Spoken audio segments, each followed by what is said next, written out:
Assalamualaikum warahmatullahi wabarakatuh.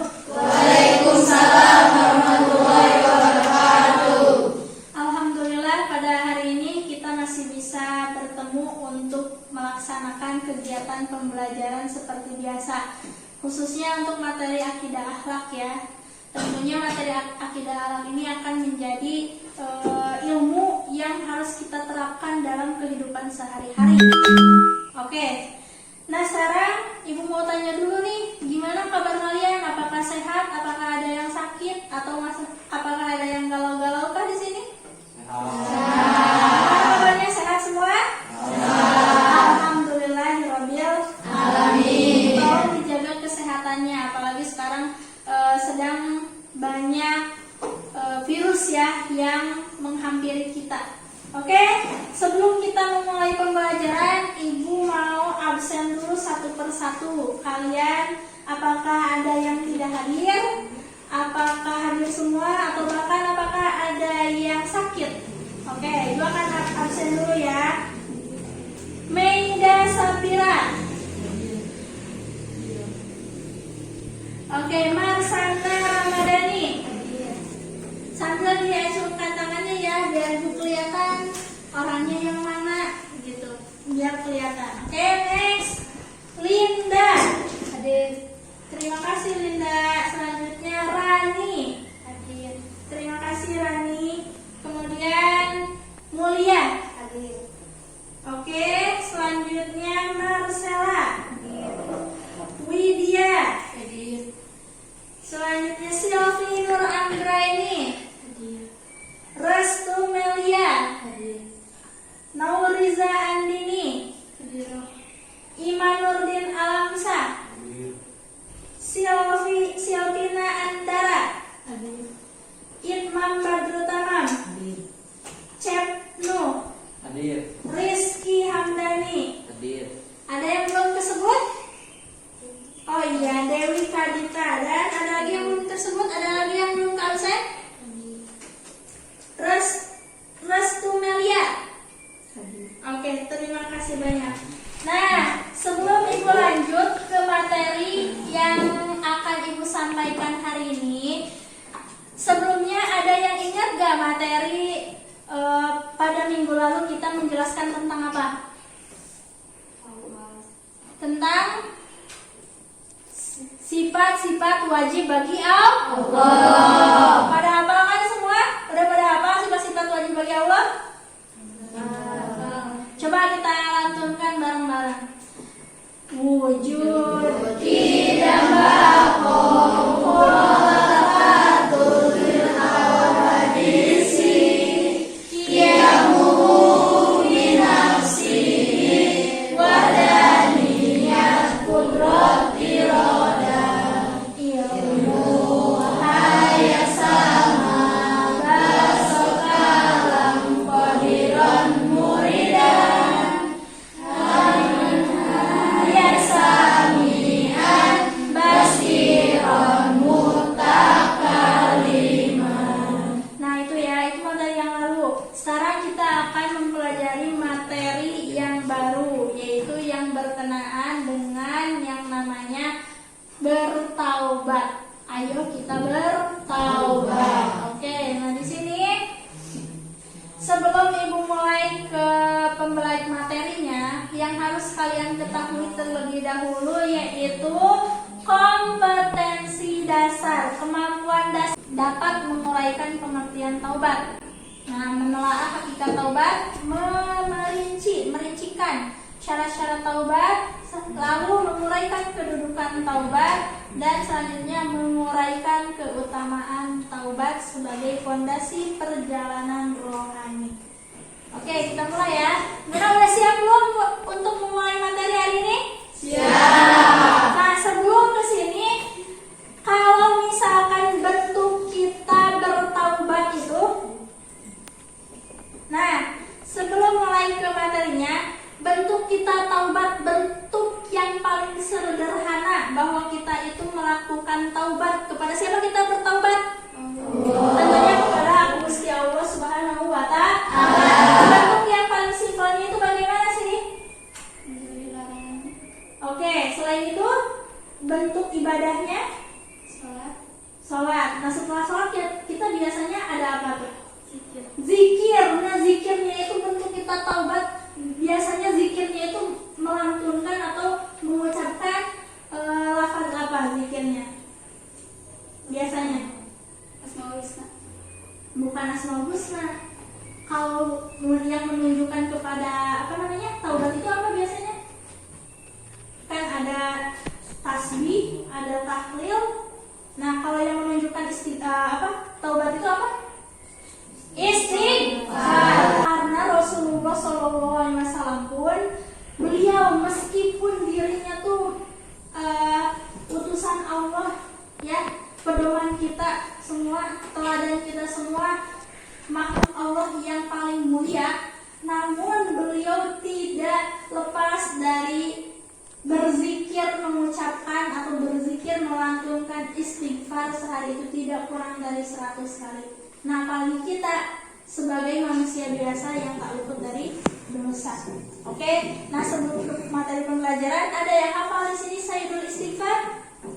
Kita baca bareng-bareng ya untuk Sayyidul Istighfar. Oke, kita awali dengan ta'awudz dulu bareng-barengan. A'udzu billahi minasyaitonir rajim. Bismillahirrahmanirrahim.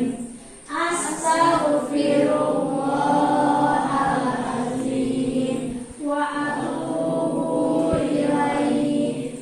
Allahumma anta rabbi la ilaha illa anta khalaqtani wa ana abduka wa ana ala ahdika wa wa'dika mastata'tu a'udzu bika min syarri ma sana'tu abu'u laka bi ni'matika 'alayya wa abu'u bi dzambi faghfirli fa innahu la yaghfirudz dzunuba illa anta. Oke, alhamdulillahirabbil alamin. Untuk selanjutnya di sini materinya itu, nah kalau kita udah baca Sayyidul Istighfar itu berarti kita sekarang sudah mengetahui kompetensi dasar dan indikator pencapaiannya. Di sini tujuannya tentu kalian mampu menguraikan pengertian taubat, mampu menelaah hakikat taubat, mampu merincikan syarat-syarat taubat itu seperti apa, dan mampu juga menguraikan kedudukan taubat serta mampu menguraikan keutamaan taubat sebagai fondasi perjalanan hidup kita, ya, perjalanan rohani hidup kita. Nah, di sini ada pengertian taubat. Apa sih taubat itu? Secara bahasa, taubat itu berarti kembali, ya, kembali. Asal katanya yaitu dari kata taubatan, bentuk masdarnya yang artinya yaitu kembali atau pulang. Pulang kemana? Tentu pulang kepada jalan yang baik, jalan yang benar. Adapun secara terminologis atau makna syar'i, taubat berarti kembali dari dosa-dosa yang telah diperbuat. Oke, itu artinya taubat adalah meminta ampun kepada Allah Subhanahu wa taala atas segala perbuatan tercela atau dosa yang telah dilakukan dan berupaya sekuat hati untuk tidak mengulangi perbuatan tercela tersebut. Nah, dari sini, ya, dari paparan yang Ibu sudah tampilkan, ada yang ingin bertanya? Ada yang ingin bertanya? Nah, gini deh, Ibu mau tanya sama kalian. Kira-kira perlu nggak sih kita melakukan taubat? Betul. Kenapa perlu melakukan taubat? Jangan malu-malu, ayo utarakan. Kenapa kita perlu melakukan taubat? Agar dosa-dosa kita terampuni oleh Allah Subhanahu wa taala.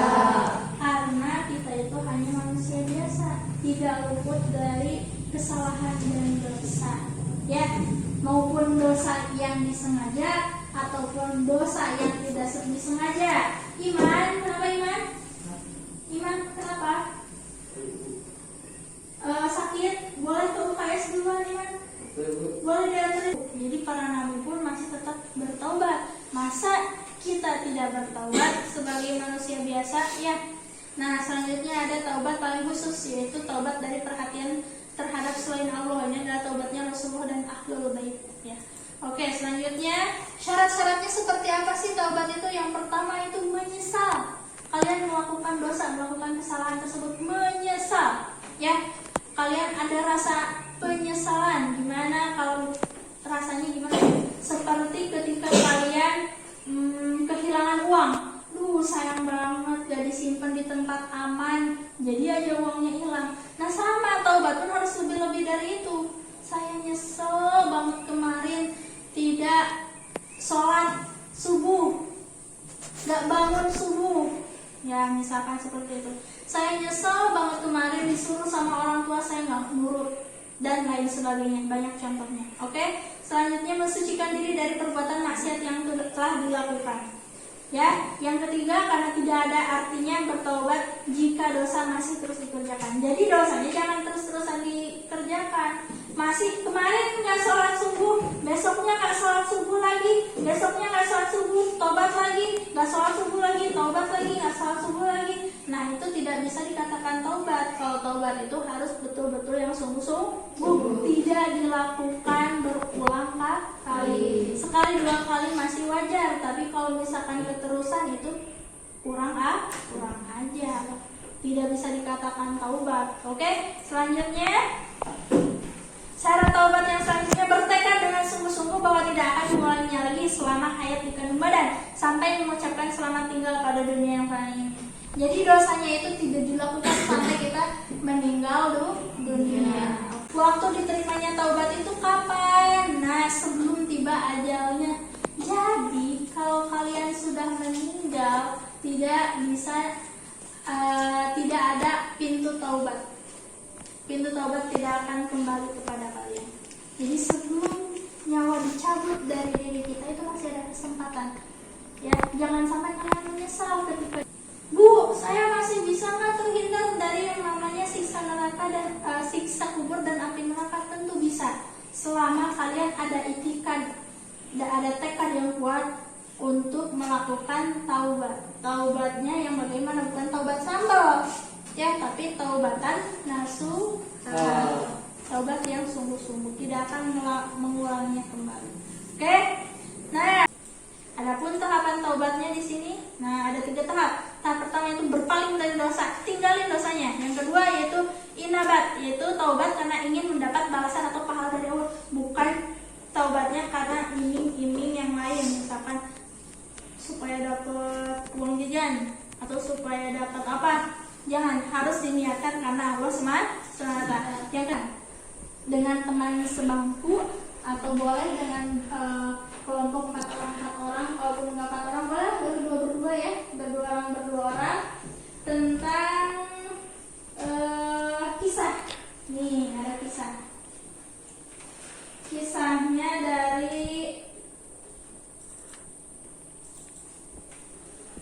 LKPD. Oke, nah ini kisahnya. Kalian baca dulu kisah ini. Kisah dari Ma'iz bin Malik ya, kisah orang yang bertaubat. Lalu kemudian diskusikan dengan teman kalian, diskusikan dengan teman kalian masing-masing, satu bangku tentang hakikat, syarat-syarat dan kedudukan taubat sebagai fondasi perjalanan rohani, pentingnya bertaubat ya, jujur dan tanggung jawab sebagai buah dari taubat. Oke, selanjutnya ceritakan kembali hasil diskusinya dalam bentuk tulisan pada lembar kertas kosong yang telah kalian miliki sekarang. Dan selanjutnya tuliskan hikmah yang dapat diambil dari kisah tersebut. Oke, kalian silahkan berdiskusi terlebih dahulu dan nanti akan ibu koreksi satu persatu. Nah, sok silahkan dimulai.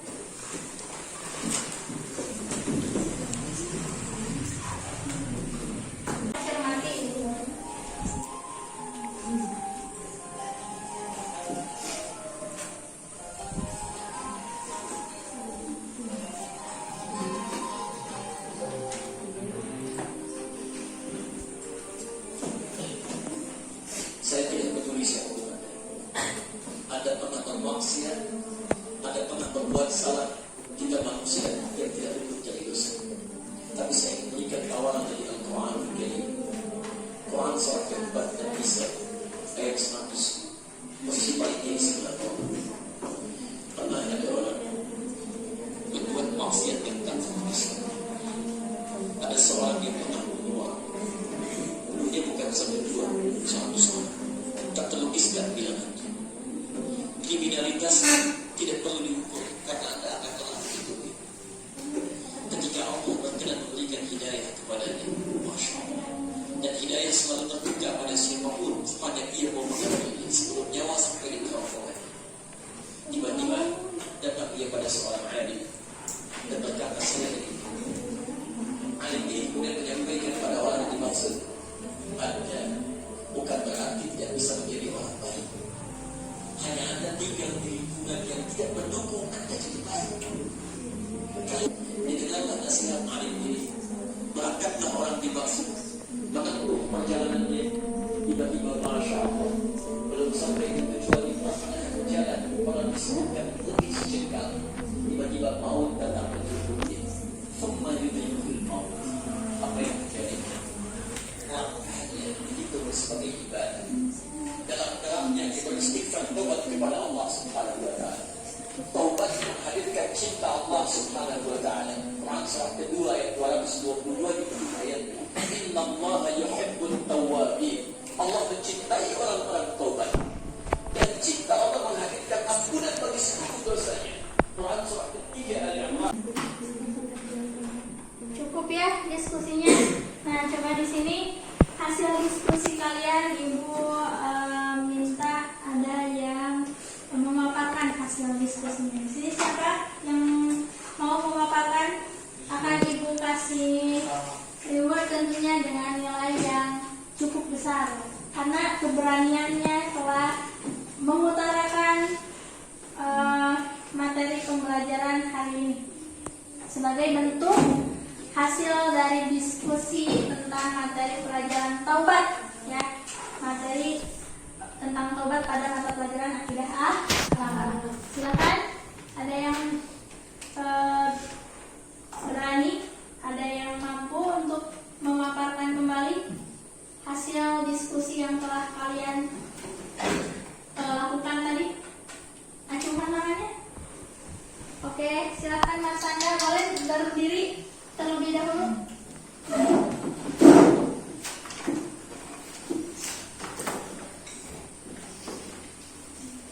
Taubat adalah kembali kepada Allah Subhanahu wa taala dengan melepaskan hati dari belenggu yang membuatnya terus-menerus melakukan dosa lalu melaksanakan semua hak Allah. Secara syar'i, taubat adalah meninggalkan dosa karena takut pada Allah, menganggapnya buruk, menyesali perbuatan maksiatnya, bertekad kuat untuk tidak mengulanginya, dan memperbaiki. Hakikat taubat yaitu perasaan hati yang menyesali perbuatan maksiat yang sudah terjadi, lalu mengarahkan hati kepada Allah pada sisa usia serta menahan diri dari dosa, melakukan amal soleh dan meninggalkan larangan adalah wujud nyata dari taubat. Mengucapkan istighfar merupakan wujud perbuatan awal bertaubat. Taubat mencakup penyerahan diri seorang hamba.